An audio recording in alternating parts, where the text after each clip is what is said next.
Okay.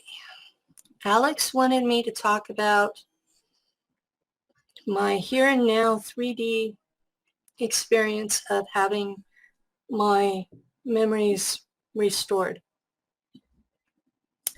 Now, I need to give you a little bit of background so you'll know how I got into this position. My second husband had poisoned me to collect on life insurance. And when I divorced him, I was dying from arsenic poisoning. And I was so sick, I could not even shower by myself.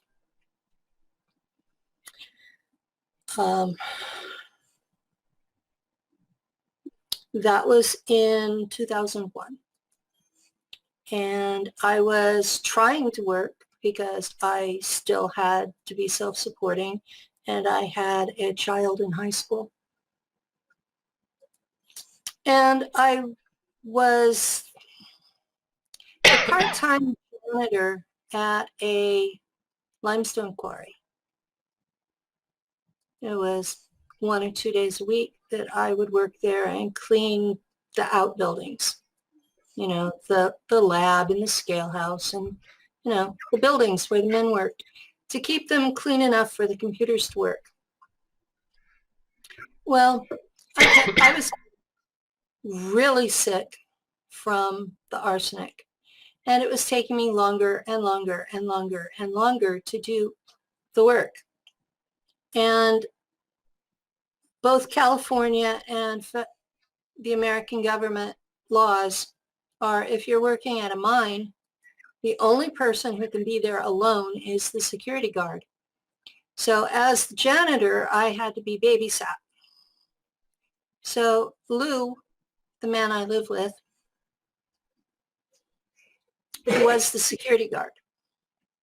And his wife had left him 5 years earlier. He was alone. And when I finally filed for divorce, I was still pretty sick. And I had 3 grown adult children staying with me. And they decided to stop pitching in on the rent. Well, I couldn't work enough to cover the bills.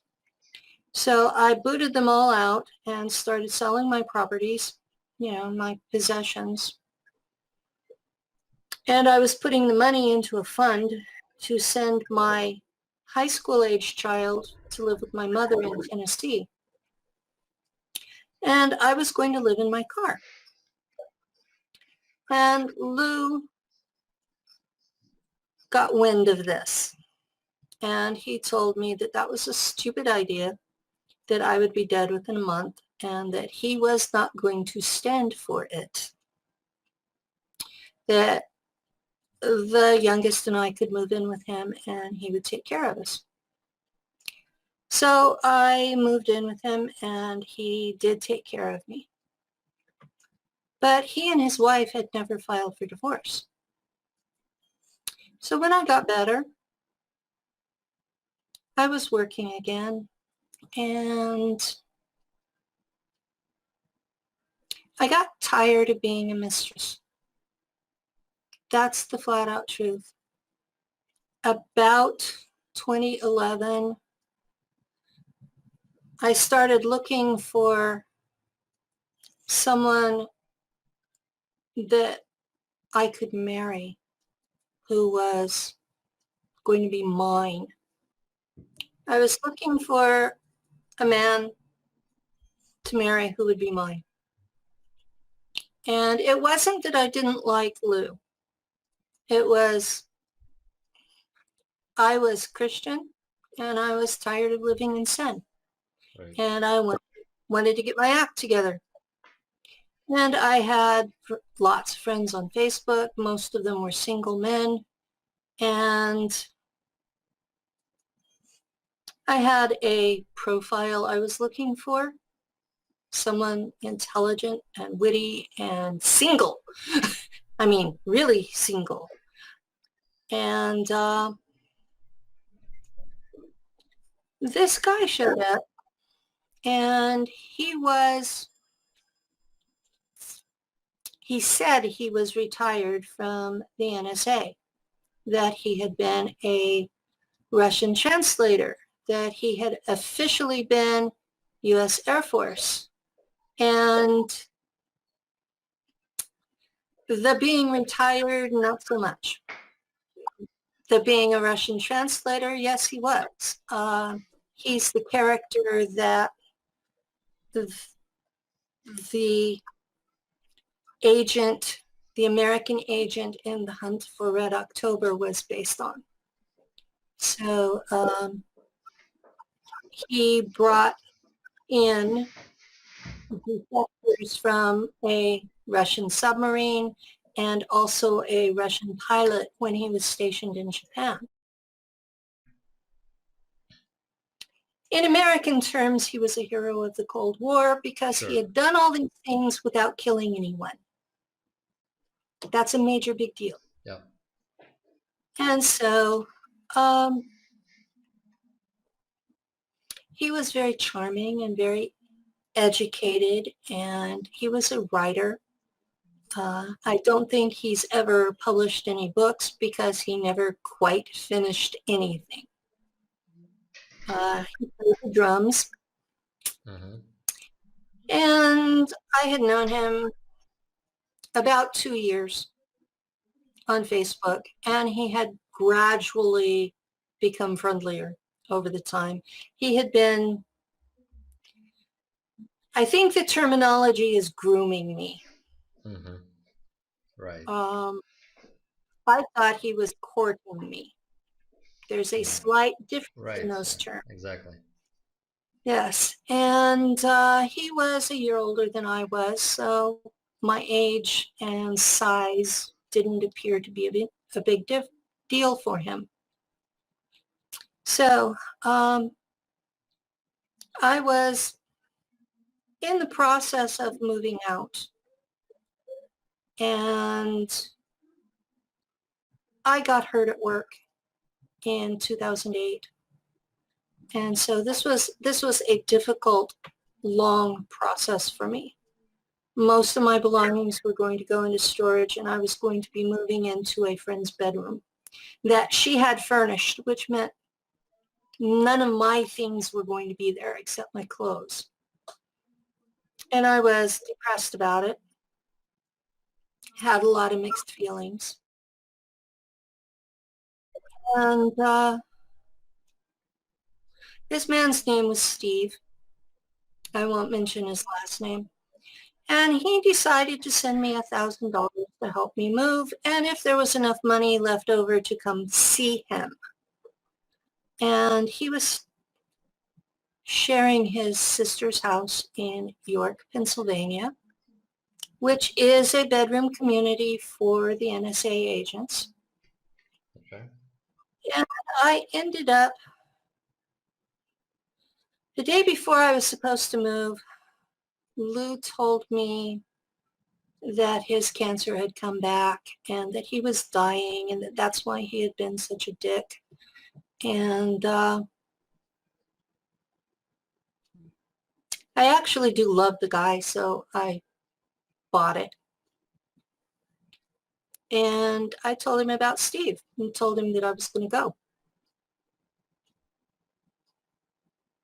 And he spent the next 9 days trying to talk me out of it. And in retrospect, I wish he had, but I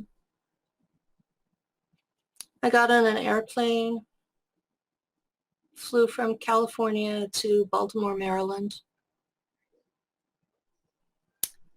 and Steve was there,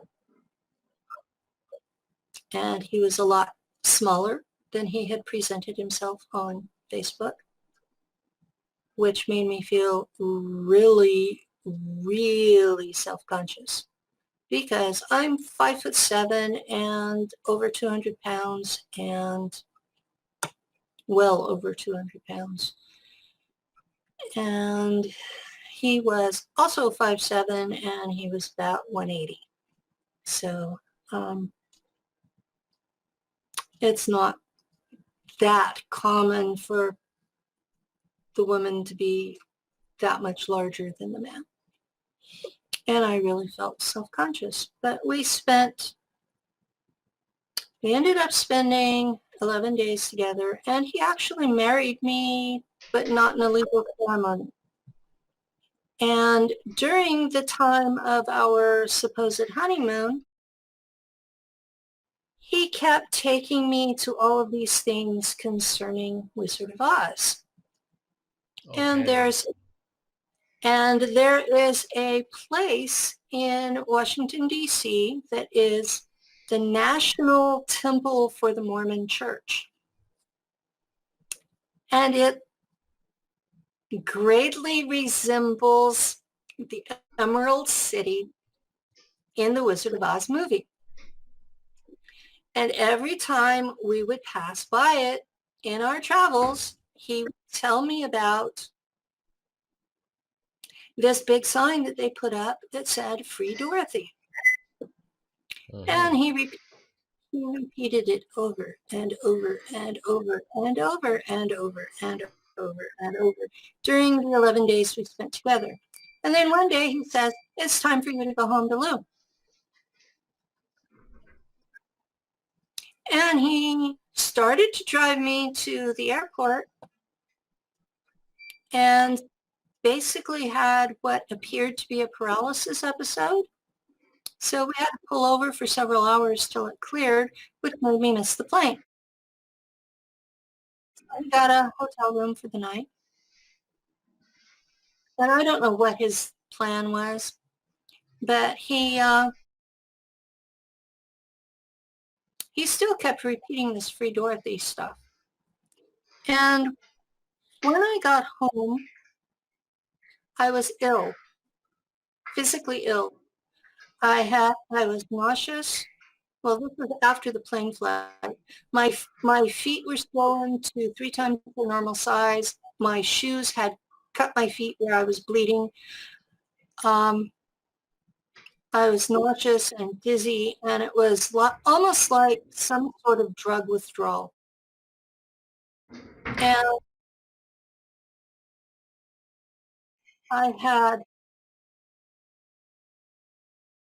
I've always been able to see into 4D, Okay. okay? But I could filter it out. And from that point on, I have not been able to filter it out. It is there all the time, overlapping 3D. Amazing. So whatever is in my astral life, I see it. And it's like an overlay over 3D reality. So I'm like sorting these things out all the time. This is my new normal.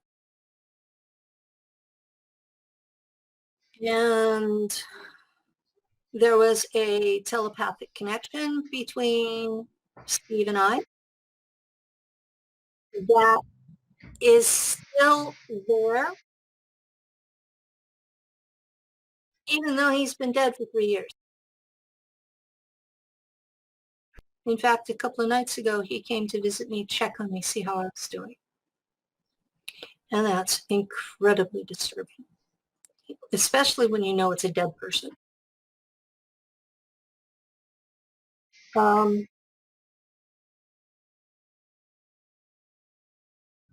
coming to see me after he died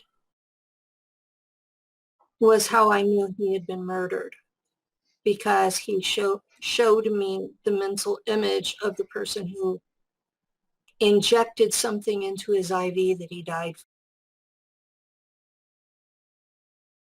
from. The rest of his family thinks he just died in the hospital. But I got home and I was sick. And a week later, he had an asthma attack at his sister's house, and she refused to call and have an ambulance come get him. And he ended up having a heart attack and basically dying. And they revived him in the hospital and had him under medical paralysis for Coma? another week. Yeah, it was Clinical, like clinical coma? a clinical coma. Yeah, okay. And when they withdrew the drug, he didn't come out on his own. And because of this telepathic connection, I was getting visions of him floating above his body. He wanted to die. And something ripped loose inside of me, and I screamed, no. Not enough that the neighbors would walk away, had to have heard me. And it was like power came out in his hands. And I'm 3,000 miles away from him. You know, I'm in California and he's in York, Pennsylvania. Yeah. This is a huge distance. Right. This is not like around the corner. And up to that, he kept telling me he was going to come here and live with Lou and I. Men are weird, especially in America. All right. So anyway, yeah, there are a lot of weirdnesses in the single scene in America. And I'll just leave it at that. Things that I never would have thought of when I was your age. So, if he had been telling me that. Now, when he came out of the coma, he acted like he didn't remember me at all. He even unfriended me on Facebook. And it was years before he sent me a friend request again. Meanwhile, I have all these psionic experiences piling up on me because that's what came first was the paranormal crap. Uh-huh. So I stopped sleeping. I was lucid 24/7. I still am if I don't take drugs to sleep. And I would have visions during that time. And what the New Age community calls downloads. Yep. And I had been a devout Christian before. I kept getting excommunicated because I actually believed in the Sermon on the Mount. And the last time I was excommunicated, it was for living with Lou without being married to him.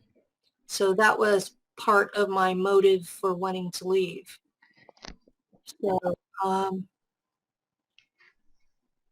but all of that, just all of my Christian faith just fell away. It was like, I don't believe that crap. And I still remember it. I still remember believing it. I still remember all the decades of Christian study that I did. I went to seminary. I was a postulant for holy orders. I was a lay reader in the Anglican Church. I was licensed to preach if the pastor took sick. I mean, we're talking the kind of devout that makes people crazy. And it was like a light switch had been flipped off. It was gone. And I was having all this stuff happen that most anybody else would have called it demonic. And I'm sitting there just watching it going, oh, who are you? And some of them would tell me their names, and I looked some of them up, and yeah, they're in somebody's mythology because they come up on Google. Some of them are good guys and some of them are bad guys. I've had Michael show up, the archangel. I've had Lucifer show up, the other version's archangel. So, you know, I don't argue with them anymore. they show up. If they're decent to me and don't ask me to do stuff, I let them hang around. If they ask me to do stuff I don't want to do, I make them leave. So it makes me sound crazy as hell. But there were also these memories that could not possibly have happened in my real world life as I knew it. They could not possibly have happened on Earth, anywhere that I know of. They were in this big lump, and they were all in German. And I studied German in high school and junior college back in 1970. You know, I've kind of kept where I can half-ass speak it like a 3 or 4-year-old. I don't remember declensions. I can't remember noun genders. And God help me if I try to conjugate a verb. But if I'm reading it, I get the general drift. If I'm trying to speak it, I'm like a little kid. I've been told my accent is perfect, like a native speaker. But yeah, so I had all these memories in German of raptors coming through a wall and shredding children. And they were so real, I could not only smell but taste the blood. I knew that did not happen on Earth. And so I started looking for, this was too real to not be real. So when and where and how could this have happened? And I'm educated. I was a senior in university when I had to drop out for having lupus. So I was pre-med microbiology and chemistry. I'm not, you know, I'm not an idiot. I know how to research. So I started looking into reptilians because it was raptors who came through the door, through the wall. And I had always had some memories. I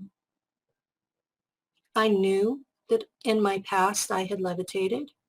I knew that I could hear thoughts part of the time. I knew that when I got angry, that electronics would blow up. When I was a child, I don't know how the technology was in Russia, but in America, when I was a child in the 1960s, televisions had tubes in them. Right. Exactly. And you would take them out and you would test them because the tubes would go bad and you'd have to figure out which one. Yeah. Okay, my father would hand these to me while he was going through, and he would write down the numbers and check yes or no. Well, I was dusting them off with my hand, and it took the numbers off. Oh, Dad was absolutely livid. And you did not make Dad mad. He had a temper. And I think the most polite way to put it is I got my ass beat. And he never handed me the tubes again. But he had to go through and figure out which tube each of them was. He had to get a whole new set for the TV. Would have been cheaper to buy a new TV. And I was in big trouble. But about a year later, he had the guy come in to degauss the TV. I don't know if you remember that process or not. No. It was It was necessary for cathode ray tubes. Okay. And I watched the guy with his magnet playing with it. And the next time the TV got screwy, I did the same motions with my hand. And it fixed it. And so, you know, these were things that were in my background before the memories came. So, since I didn't know what I was remembering, I started doing research.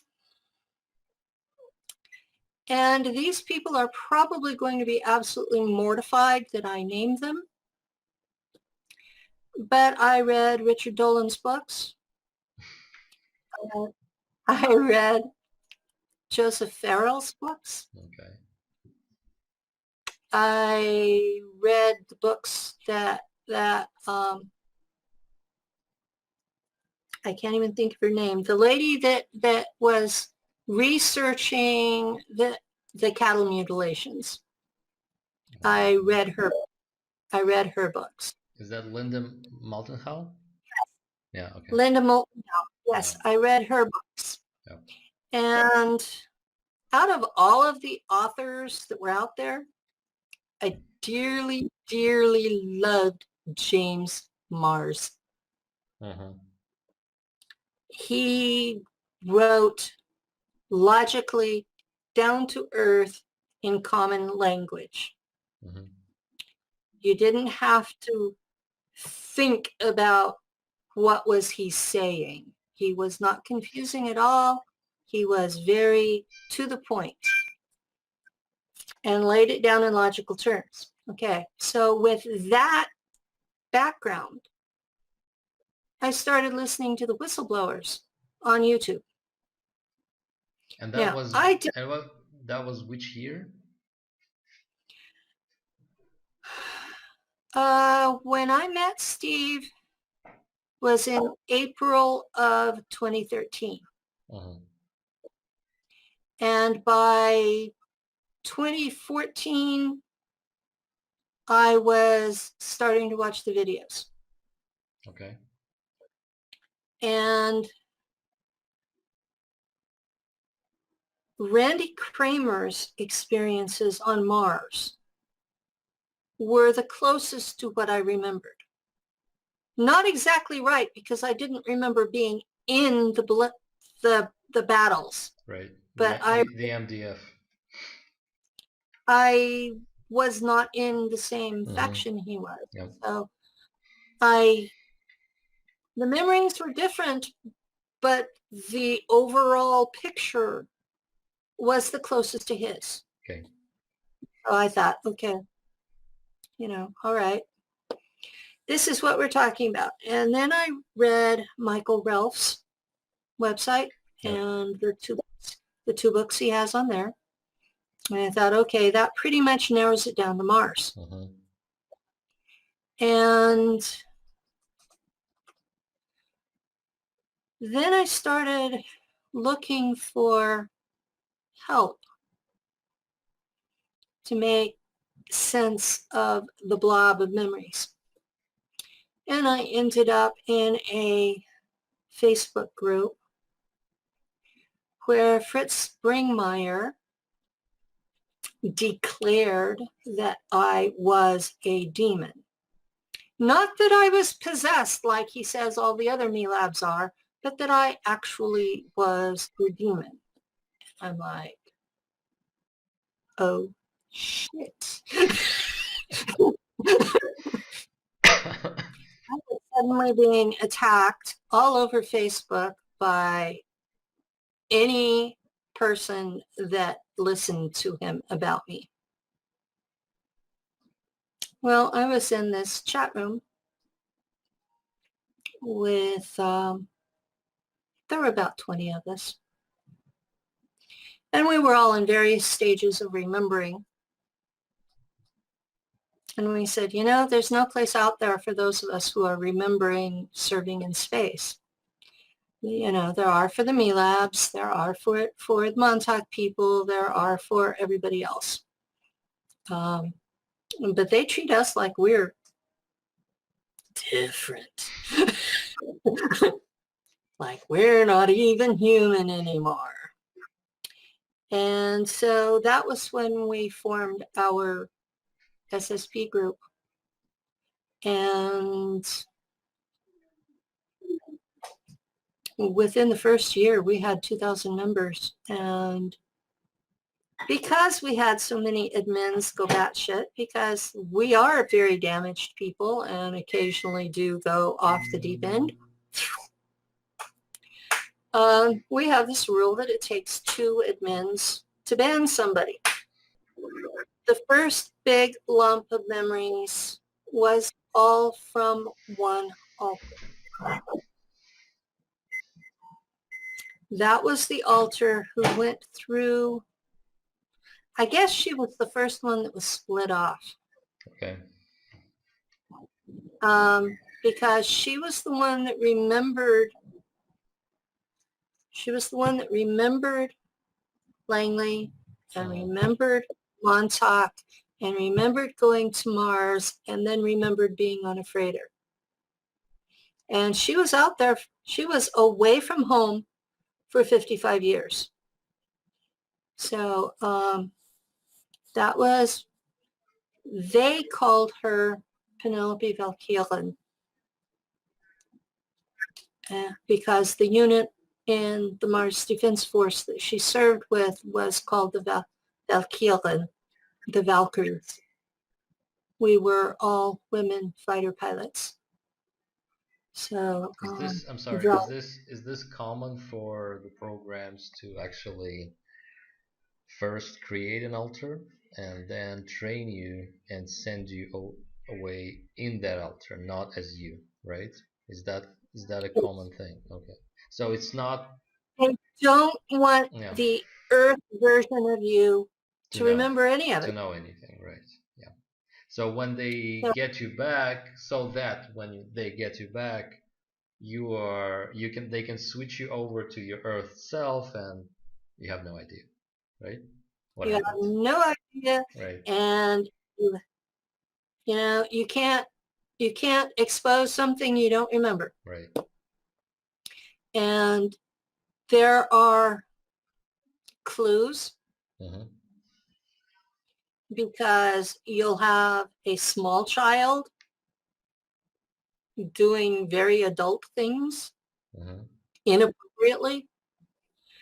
You'll have kids who pick up on a language way too fast because the alters spoke that language. Yeah.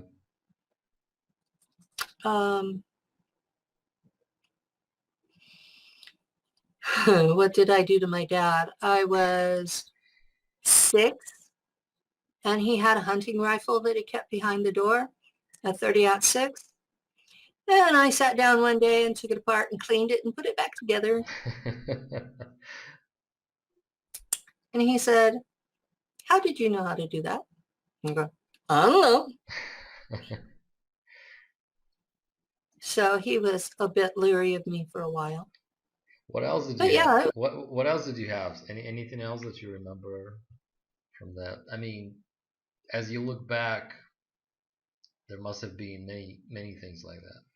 Did you ever feel any connection with the subject? I mean, like Mars, the space, aliens, whatever. when I was 10 years old, Mm-hmm. we had a school assignment to keep a scrapbook. Right. And mine was on UFOs.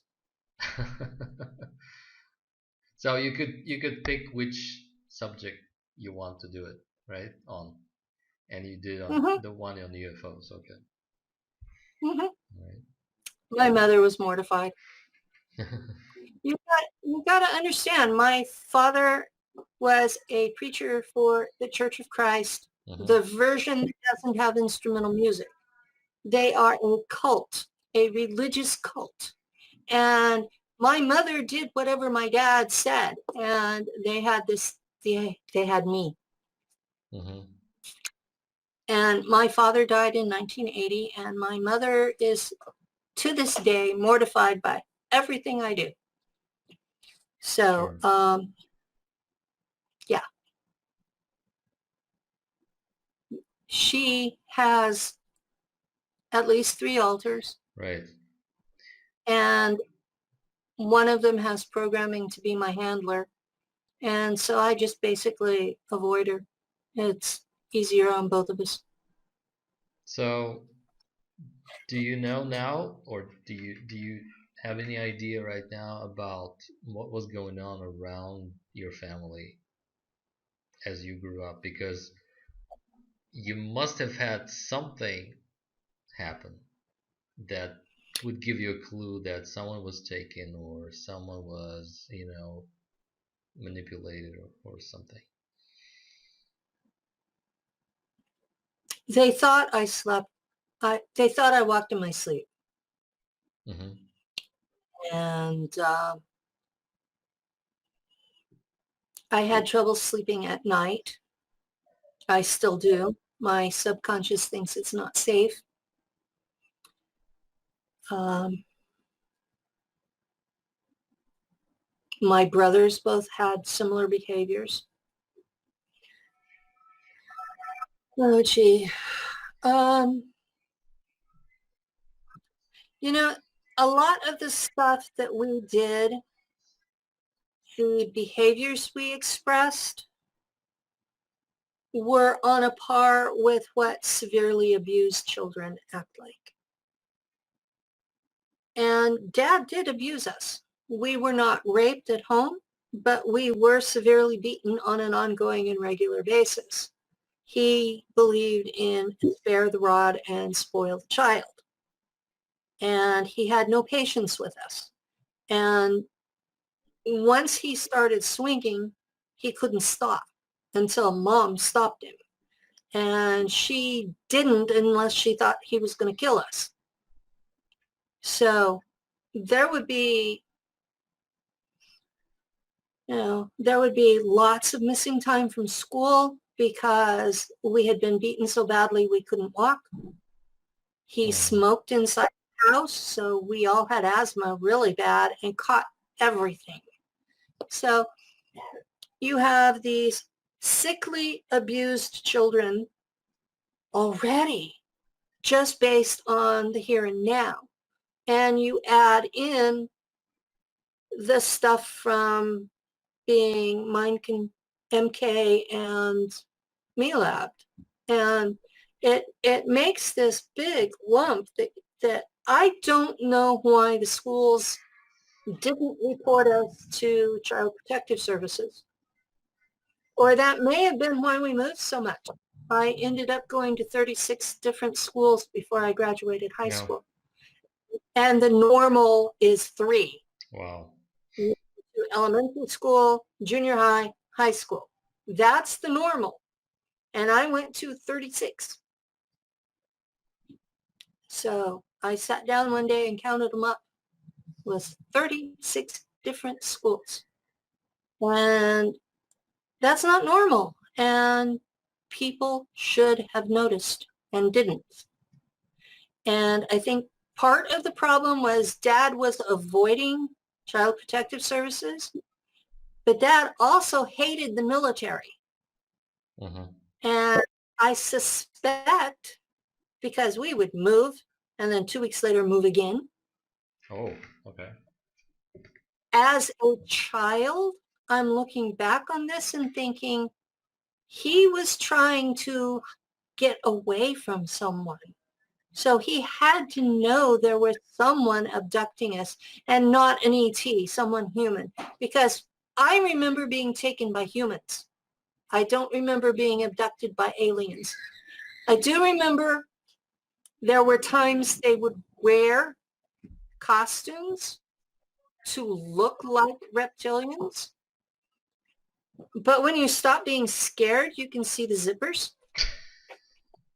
And I would start unzipping them. So they stopped with the costumes. Jesus. So yeah, it's like, you know, um, the last time that I had an actual ET abduction was in 1995.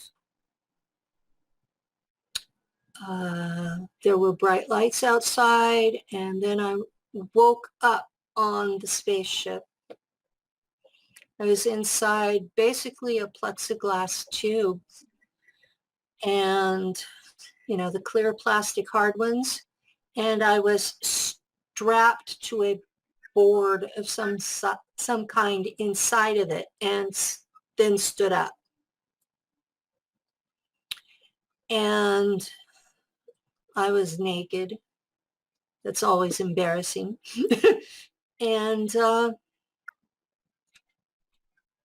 they were angry, and they were asking me telepathically what had happened to my uterus. Well, I had had cancer surgery in 1988. And so I told them I had cancer, and they were very angry. Apparently they wanted me to have a baby for them. And I had been part of the breeding program when I was first married, because I lost 4 babies right in a row. Mm-hmm. And so they were apparently wanting to continue that. And because I no longer had a uterus, they couldn't. And they left a mark on my arm. Mm-hmm. I can't see it. I've scratched it badly. Okay. It used to be 2 squares on point, Mm-hmm. and I've scratched it because it itched. Eventually, Lou took a car mechanic magnet to it, and it stopped itching after that. But Who were they? so there was a Naga in the back. Could have been the twin sister of the one that was at Langley. Mm-hmm. So for people who haven't heard that or haven't heard it yet, a Naga is they're not hybrids, but they look like what would happen if you crossed a human with a snake. So bipedal, And arms, legs, but like sort of like a... no, No? the head is very reptilian, Uh-huh. but the torso is human, and they have arms and hands like a human, and everything else is snake-like. And they have scales. Right. So they are completely reptilian Right. with some shapes. Yeah. And she was black on her back and cream on her belly, and had bright blue eyes, but very reptilian. And she was in charge, and there was a row of, I don't know what race they were. The ivory statues of the Chinese sages? Which ones? The ones with the really yeah. big... The big heads. Yeah. Sure. Yeah. That's what they looked like, except they were a beige color. Mm-hmm. Not really a human color like skin, but beige. Mm-hmm. And they had brown eyes. And they were all telepathic. Sure. Nobody talked. Nobody talked with their mouths. So there was the one Naga and 4 of these sage-looking guys. I have no idea where they were from. I understand that the Naga themselves are from Cassiopeia. Mm-hmm. So the other guys, they looked exactly like those, like elderly, yeah. elderly looking guys. Wow, Hmm. They amazing. looked exactly like that. with Yeah. with like beard running and stuff, mustache. Well, it was like tiny, Mm-hmm. like they, but yeah, Amazing. I'm sorry. Yeah, well. I never said this was normal, Okay, so let's. but yeah, that was what, almost 15 years. Well, that was in 1995, and my memories were brought back in 2013. So, yeah, I've had stuff all along that told me there was something different about me, but Nothing too you telling. can, yeah, nothing that says, you served in space. Yeah. Yeah, Okay, okay, just to clarify, the two words "Free Dorothy" was actually the code word to activate you. yeah, Okay. And free Dorothy code word. Dorothy is the name of the girl in The Wizard of Oz, is it? Yes. Okay. Yeah, just for the viewers who will watch this. So Um, he was taking you there, and the Wizard of Oz is of course the prime original MK Ultra programming system, right? well, That they used. they have Wizard of Oz, and they have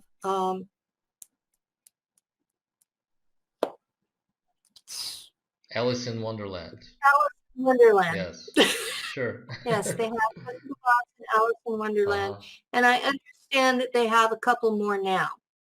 But Wizard of Oz was what was used on me for that altar. Yes. Now they use different programs for different altars Uh-huh.